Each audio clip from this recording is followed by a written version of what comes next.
I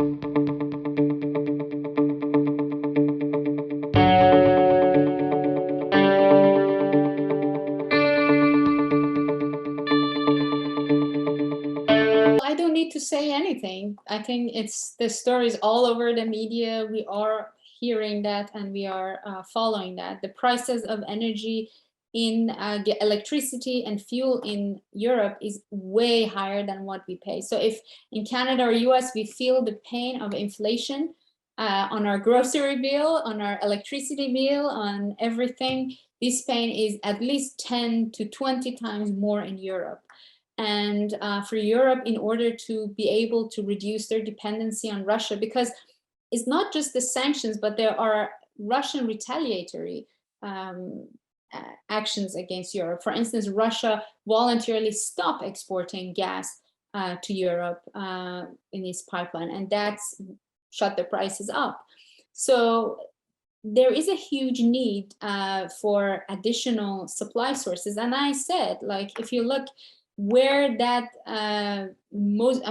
US natural gas export is not a complete alternative for Russian gas, because Russia is exporting huge volume of natural gas or oil, both, but every bit helps, and Canada is a major resource holder. So as much as having clean environment, it's important and it's a priority for policymakers. My question from Canadian federal government or policymaker is that don't they feel responsible for human rights, for inflation, for food security, for energy security and water security around the world that are all threatened because of high energy prices and energy scarcity, while Canada has all these resources and is not exporting them.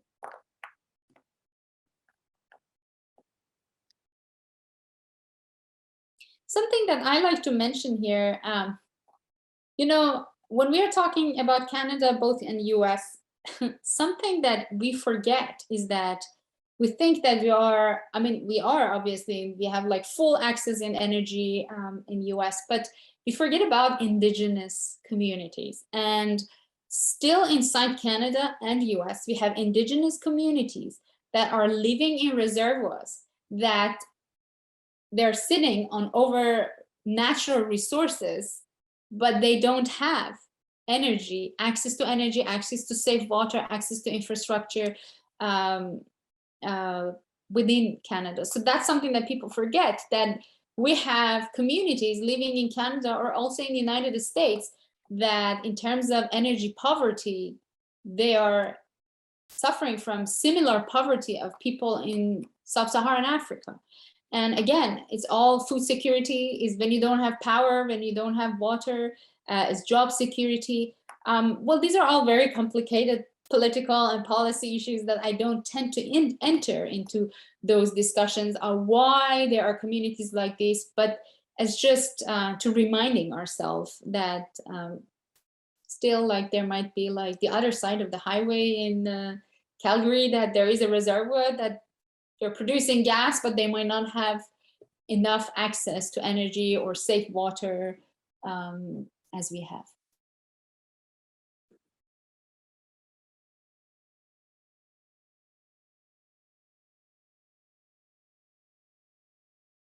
No, I don't think so, because there is a huge need, and Europe is importing more than 70% of its natural gas from Europe. And something to keep in mind is that if Qatar is now exporting to Germany, where was before receiving gas from Qatar? Japan? What are those countries? So if this natural gas is diverted, so it's like imagining a pool of oil or pool of water. If you push the water from one side, the other side is deprived from that. So all these contracts that we see, and it's just a change of flow of gas, or change of natural gas, or change of flow of oil from one country to the other country. So in reality, Russian export didn't, for instance, oil export didn't reduce significantly. Russia is now exporting to Asia, and OPEC producers and Persian Gulf producers that before they were exporting to Asia, now they're exporting to Europe. So we had a change of flow. And if this Germany needs huge amount of gas. And if they had one contract with Qatar, first of all, we need that supply that was Qatari supply now going to Germany. That gap vacuum is created in the market. And second is that Germany was in process of expanding its natural gas imports from Russia through Nord Stream 2. So Germany is an industrial country, and also whole Europe, I mean, Europe's need, but Germany specific because was asking this question, that they need more and more of natural gas. If you look at Europe, now they are using coal, a lot of coal. So at the time of energy transition, at the time that we want to reduce the, or prevent the temperature, global temperature or average temperature to increase, we are back to using coal in Europe. So it's like a huge step backward. So never late for Canada and to become an LNG exporter and export gas, natural gas to Europe and Germany. And, you know, Europe is really suffering. It's not just people suffering, it's also industries. Because when we have huge energy prices and shortage of supply, industries are the first portion of in each country that they lose their access to energy. You know, if you have to give electricity to people or to a factory, you decide to give it to people, not the factory, you know, because it's national security. People will come to streets. So many industries might be closed in Germany, or they have already shut because of huge energy shortage in this country. So I don't think it's ever late for Canada to be a LNG exporter, even to Germany.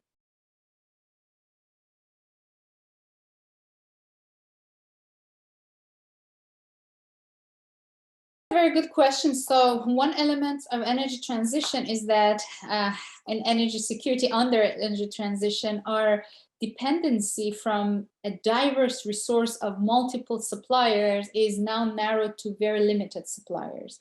If oil is coming now from OPEC and non-OPEC members, US and Canada, Saudi, or Russia, now we are looking at energy transition, that those strategic minerals are coming from very limited countries.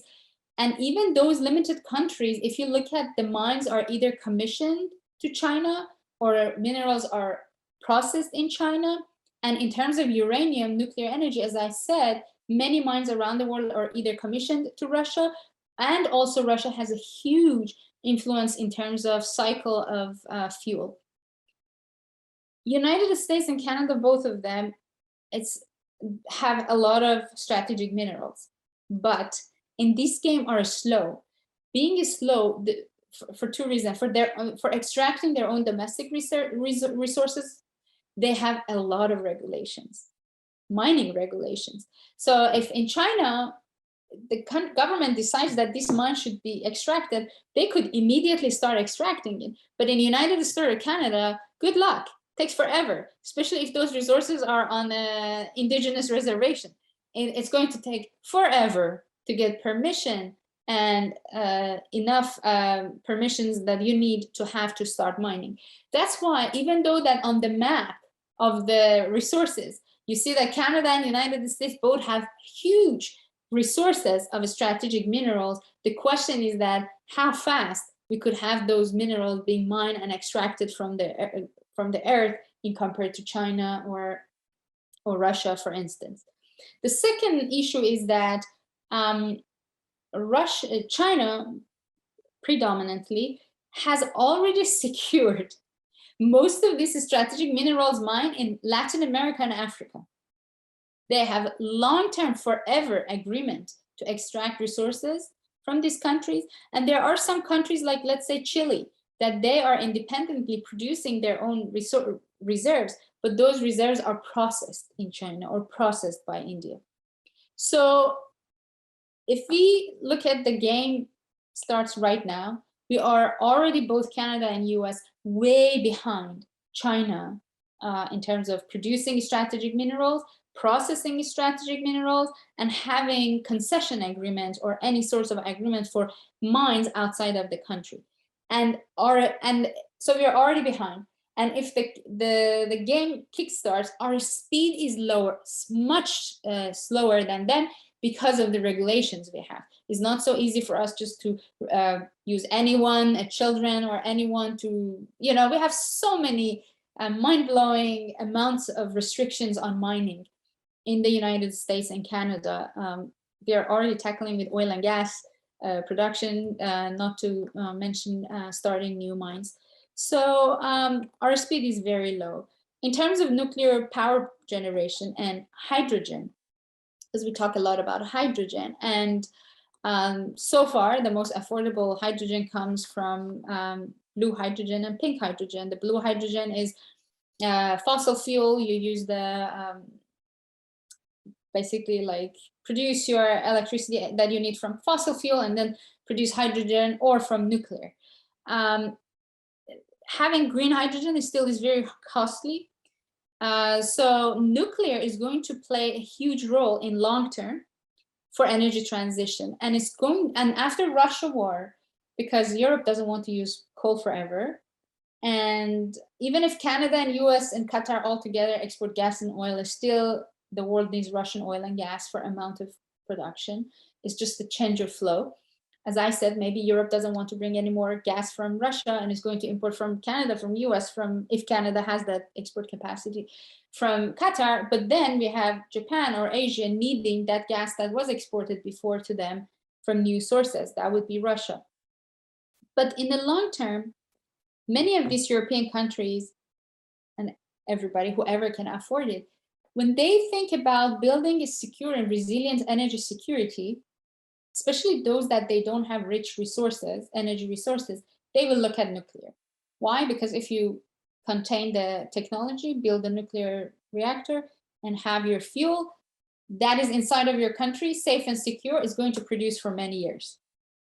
So you are not anymore dependent on import from outside. So it's a relatively very secure way of producing energy, especially electricity inside of your country. But again, look at nuclear, as I said, as of now, as of today, that we are talking almost 50% of nuclear fuel and enrichment and fuel cycle is done by Russia, and many mines, like look at Namibia. Namibia has like top 10 uranium mine. Most of the mines are in concession of China or Russia. So China has the mine, Russia does the process. They don't have enough, they have less regulation. And if you are, I don't know, Saudi Arabia and you want to start a nuclear power plant, it's much easier to go to China and Russia. They have the mine, they have the technology, they have less regulation, it's much easier. If you want to go to United States, it's going to take forever. You have to respond hundreds of questions every minute. So Russia is going to have, could potentially have a huge role in nuclear power generation in the world if US, Canada, Europe do not keep up in this game. So basically, looking at future, it looks scarier, because what did Churchill said as a solution to energy security? The energy security lies in variety and variety, the diversification. The more diverse our sources of energy you're using and supplier, your resiliency is higher. You know, you have alternative. If you don't want to import from Russia, you can import from US. If you don't want, but if you live in a world that above 98% of solar panels in the world somehow are coming from China, somehow. In the United States, you said Energy Access, my company tries to bring energy solar panels to Africa, and US government tells me, make sure you're not using Chinese products. I'm like, yes, but even made in US solar panels used by Tesla, somehow their silicon is processed in China or by China. So 98% of solar panels are somehow processed in or by China. Nuclear, Russia has a huge source. Strategic minerals, China has a huge dominance. So, I mean, look at EVs, the batteries. We need a lot of nickel. And how many percentage of nickel in the world is coming from Russia? 40%? So if energy transition happens quickly and hasty, without proper thought put into it, we might create a very dangerous position for everybody in the world, that now we are dependent on a handful of one or two country, that they could dictate anything, and then we could not We cannot do that if our infrastructure is based on all solar panels and nuclear. So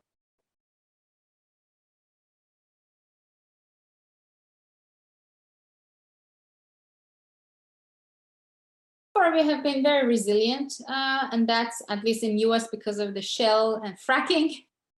That I know that our president doesn't like that. So we have, and also Canada, we have been pretty much very resilient. But I want to remind this to everyone, when the day that President Biden announced that United States is going to put sanctions on voluntary sanction on import of any sources of energy from Russia, from oil, gas, gasoline, unfinished gasoline that, in East Coast in US, where I live, we were using a lot of our gasoline was coming from Russia, unfinished gasoline from Russia. That blanket was pulled from East Coast. So we stopped importing any drop of liquids from Russia. But does the public opinion know that our nuclear power generation in the United States, still till today that we are talking, even after that sanctions, imports about relies on 28% of its fuel needs to Russia. So we still have that connection with Rosatom, and still we are importing fuel, and we still have those deals. So there is no 100% independency, from each other when it comes into energy security. I mean, maybe for smaller countries with lower demand and plenty of resources, maybe that happened, but energy resiliency doesn't mean 100% independence.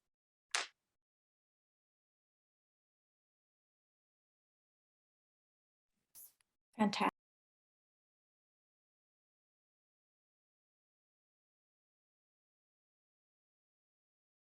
So it's completely different, because the amount of enrichment in nuclear fuel is very, very insignificant in terms of, let's say, like, I don't know, few percentage versus like double-digit percentages that it needs for the weapons. And also there are plenty of regulations in place, even for Russia. For instance, if Russia is giving a fuel to a country, nuclear fuel, that fuel should be returned back to Russia when it's finished, when it's done. So they're not going to keep it in certain countries, especially countries that are known, or there are measures that indicate that they are less responsible. So it's not very much of a direct concern, but it could be a concern if Russia and China have major influence in nuclear power generation, because ultimately this could be also used in weapons, so like, for instance, the case of, if you want to make an example, Iran, that Russia built a nuclear power plant in Iran, but ultimately you can have something to be developed further, but a nuclear power plant itself is not directly connected to nuclear weapons.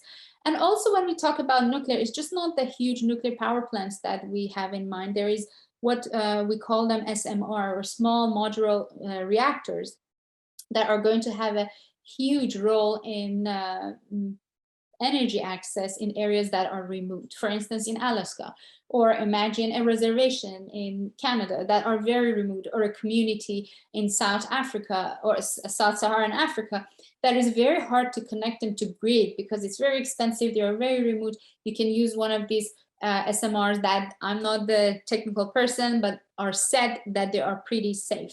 So nuclear power plants, most of them decommissioned in Europe, because of the public opinion, because of concerns over safety of these nuclear power plants, and especially after Fukushima tsunami, the tsunami in Japan in 2009, and the Fukushima disaster, many of these nuclear power plant decommissioned, either in Europe, also in Japan. But we saw that since Fukushima disaster in Japan, Japan's need for import of oil and LNG increased significantly, because now they had to replace that nuclear power plant. And also it's the energy, how much energy is produced from each source of energy. Nuclear, from nuclear, you can produce significant amount of energy for a very long time. Don't need to transportation, you don't need to import it. So if you acquire the fuel, it goes forever, for a very long time in your country. So it has its own advantages and disadvantages, but regulations obviously is very important for the same reason that you said.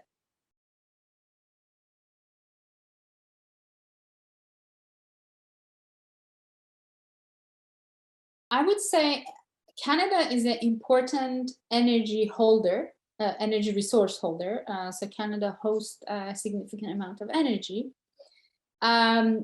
Its role in terms of its share in the global market, the share of Canadian resources being in a global market is very insignificant. If by role you mean how much is the share of Canadian resources being in the market, is not significant, especially consider and comparing it with the sheer amount of resources that are located in Canada.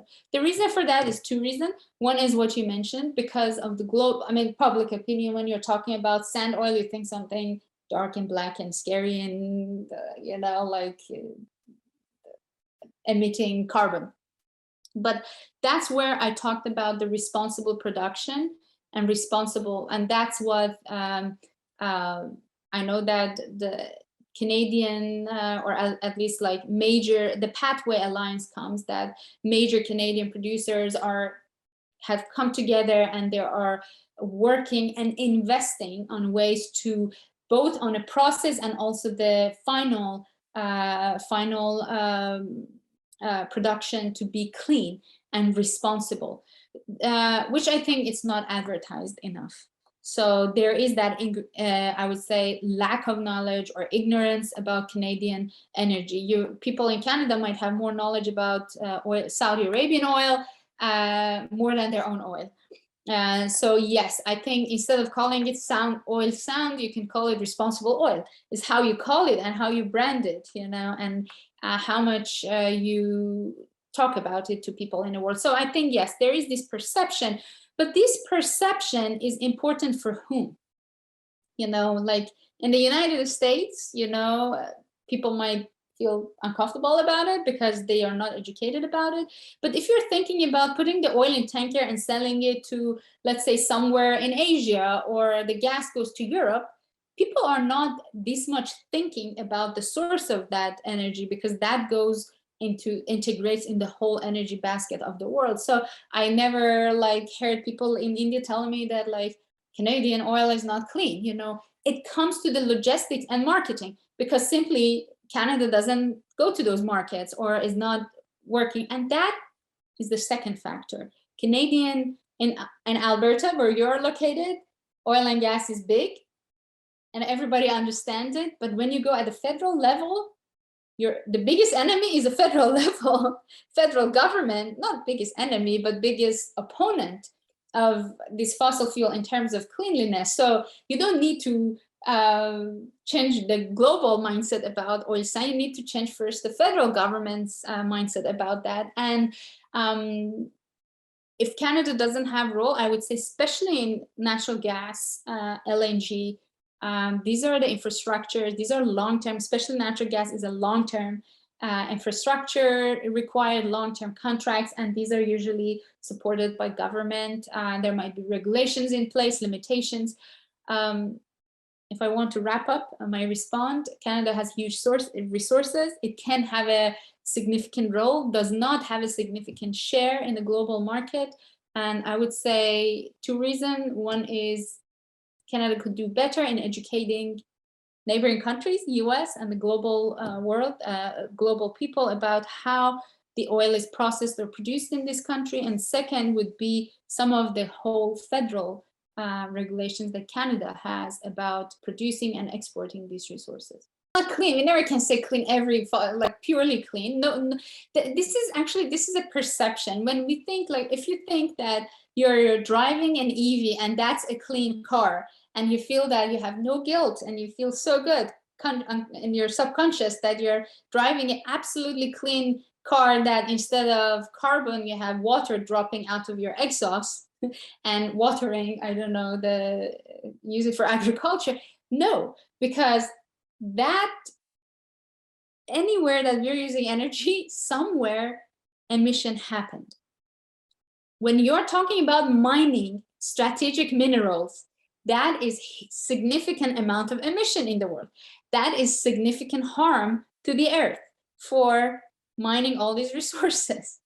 So to mine those resources and create a battery, to have an EV, you had that emission somewhere happening, you know, maybe not directly out of your exhaust, maybe people around that mine are suffering, or somewhere it's happening. And the second thing is that the cars, when we're talking plastic, everything, the auto bodies, these are all coming from oil.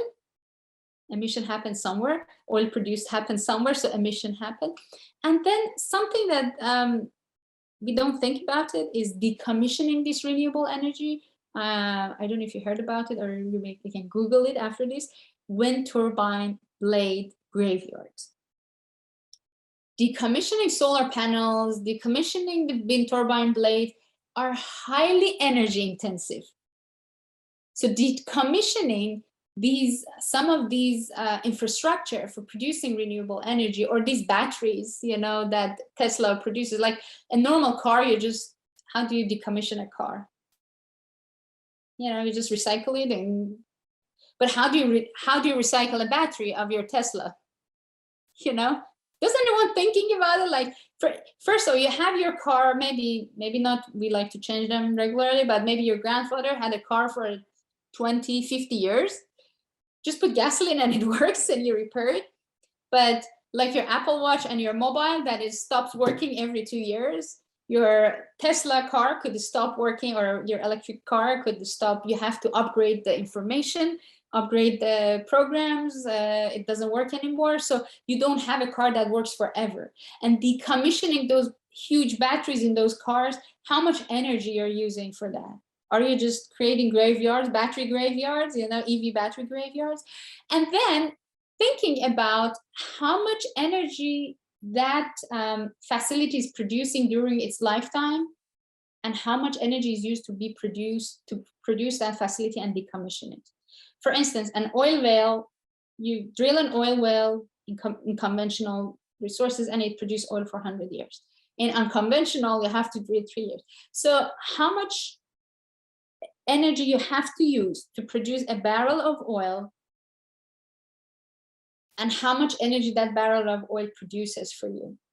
When you have, how much energy you have to use to build a solar farm and decommission the solar farm is often more than the energy that solar farm created during its lifetime. This is something that, you know, this is what public opinion should know. You know, does anyone tell us the amount of energy that is made, that has been used to produce that EV and is going to be used to decommission that EV, or amount of emission that was produced to produce that and decommission it is more, or amount of energy is more than the lifetime of a solar panel or a wind turbine. Again, I'm not against using renewable energy or decommissioning fossil fuel. What I'm saying is that at this point, with these technological capabilities that we have, we cannot quickly move. You know, we had a Texas freeze, which many of these wind turbines frozen, you know, they would not turn anymore. And imagine you don't have electricity during that time. So we cannot have a jump. It's not a leap. It's a process. We can only make that process more responsible. I can only feel that we all have a part to play in making these decisions and being informed as well. And informing others. Absolutely. Well, it's through amazing experts like you that we can all learn a little bit more and be better educated. So thank you so much for sharing your expertise. And I certainly have a lot of takeaways and have a lot of thinking to do. It's a pleasure for me. Thank you for this opportunity. So appreciate it. We appreciate your time. Well, I'm looking forward to read more about your work in future and see how you guys are going to influence the policy, the industry, the technologies, and as you said, all of us have a share, especially you, the students.